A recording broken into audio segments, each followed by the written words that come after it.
Rewari SP दीपक सहारन का नशा तस्करों को अल्टीमेटम, कहा किसी भी सूरत में नहीं बख्शे जाएंगे नशा तस्कर। नशा तस्करों को छोड़ना पड़ेगा हिंदुस्तान, लगातार की जा रही है कड़ी कार्रवाई। जमीनी स्तर पर भी दिखाई दे रहा है इसका प्रभाव। नमस्कार, दैनिक साथी से मैं खुशबू राव। साइबर फ्रॉड पर अंकुश लगाने के लिए रेवाड़ी पुलिस ने कसी कमर। अक्टूबर माह में चलाया जाएगा विशेष साइबर जागरूकता पखवाड़ा। रेवाड़ी एसपी ने कहा, जिले में चलाया जाएगा विस्तृत अभियान। एसपी ने कहा, फ्रॉड होने पर टोल फ्री नंबर 1930 का करे प्रयोग। साइबर अपराधी को पकड़ने के अलावा फ्रॉड रोकने में भी मिलेगी मदद। उनका कहना, साइबर फ्रॉड से बचने के लिए जागरूकता बड़ा हथियार। जानकार बनकर लोगों को ठगी का शिकार कर रहे हैं साइबर अपराधी। साइबर फ्रॉड का सबसे बड़ा कारण साइबर जागरूकता की कमी है। मेवात के नूह में एक बार फिर से साइबर गिरोह की सक्रियता पर भी दिया जवाब। कहा, हरियाणा पुलिस लगातार कर रही है कार्रवाई। कहा, साइबर फ्रॉड में सख्त सजा का प्रावधान। वीडियो कॉल कर लोगों को फंसाने के सवाल पर कहा, कॉल करने के तुरंत बाद 1930 पर कॉल कर दे जानकारी। सोमवार को जिला सचिवालय स्थित अपने कार्यालय में पत्रकारों से रूबरू हुए थे रेवाड़ी एसपी दीपक सहारन।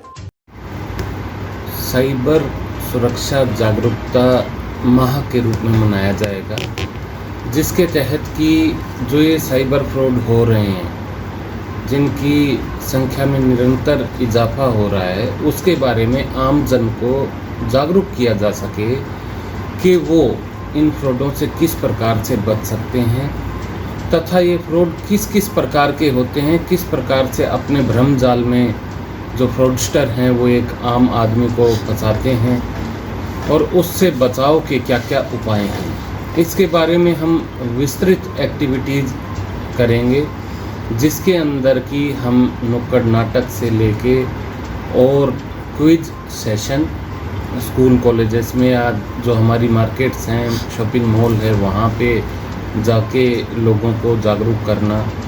इसके अलावा इसके अंदर हम पैम्फलेट भी जारी कराएंगे, नए पैम्फलेट, जिसके अंदर की किस किस प्रकार के फ्रॉड हो रहे हैं वह उनसे बचाव के तरीके।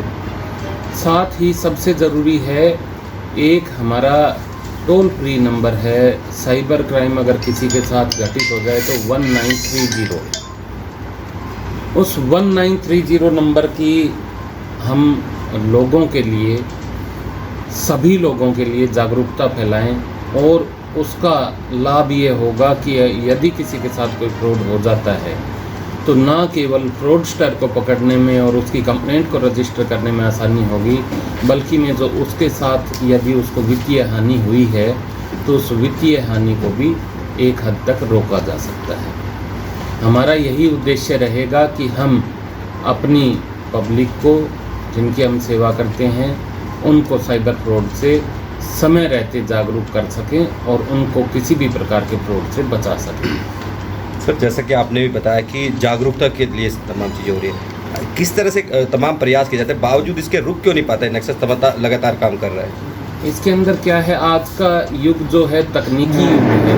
तकनीकी युग में हर एक चीज़ कंप्यूटर एवं मोबाइल के ज़रिए होती है और लोगों में शिक्षा का अभाव है, इस बारे में जानकारी का अभाव है कि साइबर क्राइम कैसे होता है। कई बार साइबर क्राइम करने वाला आपका जानकार बन के फ़ोन करता है, या आपको कोई अननोन लिंक आता है, या आपको कोई इस प्रकार का मैसेज आता है जिसको आप क्लिक कर देते हैं, जिसको कि कई ऐप आती हैं जिनको आप डाउनलोड कर लेते हैं, उससे आपका सारा डेटा लीक आउट हो जाता है और उसका फ़ायदा साइबर क्रिमिनल उठाते हैं। सर, अभी नूह में कुछ दिन पहले एक बड़ी कार्रवाई हुई, बावजूद इसके नेक्सस दोबारा काम करने लगा। क्या पुलिस के बस से बाहर की बात हो गई है? क्योंकि एक नेक्सस तोड़ा जाता है, दोबारा फिर एक्टिव हो जाता है, कहीं ना कहीं कमी दिख रही है उसमें। देखिए, पुलिस ने पहले भी इनके गिरोह को नेस्तनाबूद किया है और आगे भी इस प्रकार की ठोस कार्रवाई चलती रहेंगी। ये पखवाड़ा जो हमारा है, ये आम जन को जागरूक करने के लिए, हमारी जो इनके खिलाफ जो भी इस प्रकार के साइबर क्राइम करते हैं, इनके खिलाफ जो हमारी कार्रवाई है, सख्त कार्रवाई, वो अनवरत जारी रहेगी। इसके अंदर बहुत सी बार ये होता है कि कंप्लेनेंट मेल कर देता है, उसकी अमाउंट इतनी नहीं होती कि वो थाने या चौकी में आए लेकिन हम उनके ऊपर भी जांच करते हैं, जांच करके उनके ऊपर जो कार्रवाई बनती है, कानूनी कार्रवाई, वो भी करते हैं। और जहां पर हमारे पास कंप्लेनेंट पूरा सहयोग करता है, उनके अंदर हम एफआईआर भी रजिस्टर करते हैं और उसके अंदर अपराधियों को भी पकड़ते हैं। आप कह रहे हैं कि शिक्षा की कमी के कारण हो रहे हैं।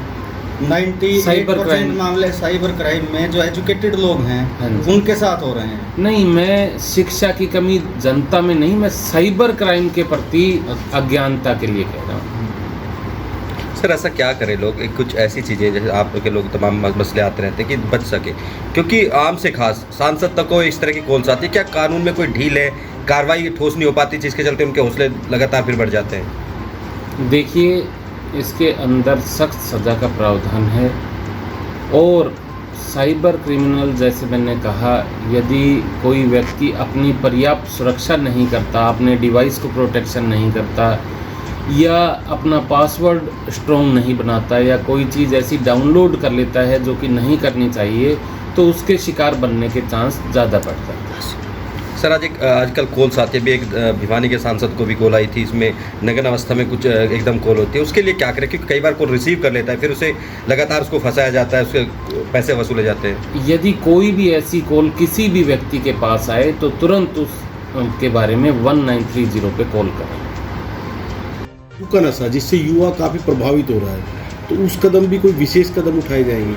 देखिए, हमने यहाँ पर एएनसी सेल का भी गठन किया हुआ है और सख्त कार्रवाई की जा रही है। जो नशा बेच रहे हैं उसके खिलाफ न केवल जागरूकता, बल्कि में जो नशा बेच रहे हैं उनके खिलाफ पिट एनडीपीएस एक्ट के तहत भी कार्रवाई की जा रही है। उसके अलावा हमने इस साल काफ़ी बढ़ चढ़कर नशा तस्करों के खिलाफ कार्रवाई की है और उनके लिए चेतावनी है कि उनको बख्शा किसी भी सूरत में नहीं जाएगा और उनको हिंदुस्तान छोड़ के जाना पड़ेगा।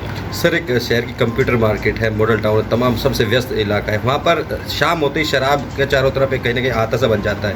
आपके पास भी शिकायत पहुँची, पुलिस आज तक वहाँ पर नहीं पहुँच पाई, आखिर कारण क्या रहता है? वहाँ पर एफआईआर की गई हैं। जो मेरे पास शिकायत आई थी उससे पहले भी एफआईआर हुई हैं, उसके बाद भी एफआईआर की गई हैं और इसके बारे में वहाँ पर स्पेसिफिक बीट ड्यूटीज़ भी लगा दी गई हैं।